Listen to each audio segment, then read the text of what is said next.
So we're looking at adding another new Echinobase ontology. In this version, we've taken the baseline URCH ontology and we've layered on top of that the new terms, those that are net new, as well as the modifications that Chuck has recommended. And in essence, what we're looking at right here and now is a view of the Create New Project screen. I have gone ahead and selected the OWL version of the ontology, and we're going to create the project by clicking the Create New Project button. It goes ahead and does that. One of the things I wanted to point out was that within this particular line, if we go through to the menu item, we actually have the option to download that ontology that we just loaded now, or at a later stage after we made a number of modifications. We can click the download button and it will bring down a zip file that contains the OWL format of that ontology. So at this point, what we're going to do is go into the project that we've just added and have a look at how it has been rendered, specifically the way that we've folded all the new terms into particular branches so that we can take a closer look at those and see what we're going to need to do in order to get them merged into the main headings. Within the URCH Anatomy branch, you'll see that there's an anatomy term review branch, and underneath that are all the new anatomical terms that have been added.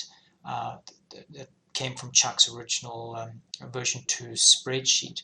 I'm going to close that one up and then have a look at the life cycle branch. And in this one, same sort of thing.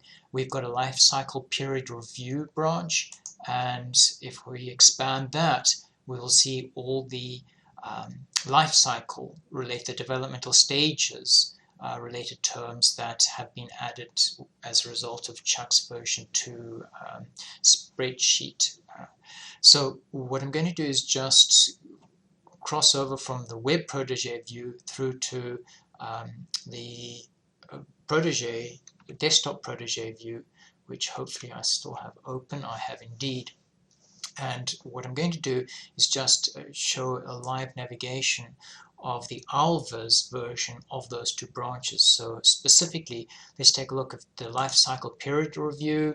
I'm going to go through to OWLVers, and here it is. So these are all the terms that are going to need to be looked at one at a time and basically decided on where they need to be placed in the main hierarchy.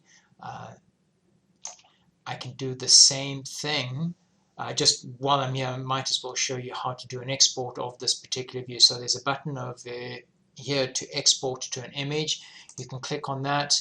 I'm just dealing with assertions. I don't have a reasoner running at the moment, so I'm not going to worry about any of the inferencing side of things. You can click on next, select PNG, click on next, put in a file name, and basically go through and it will save it as an OWL file. I'm not going to complete that.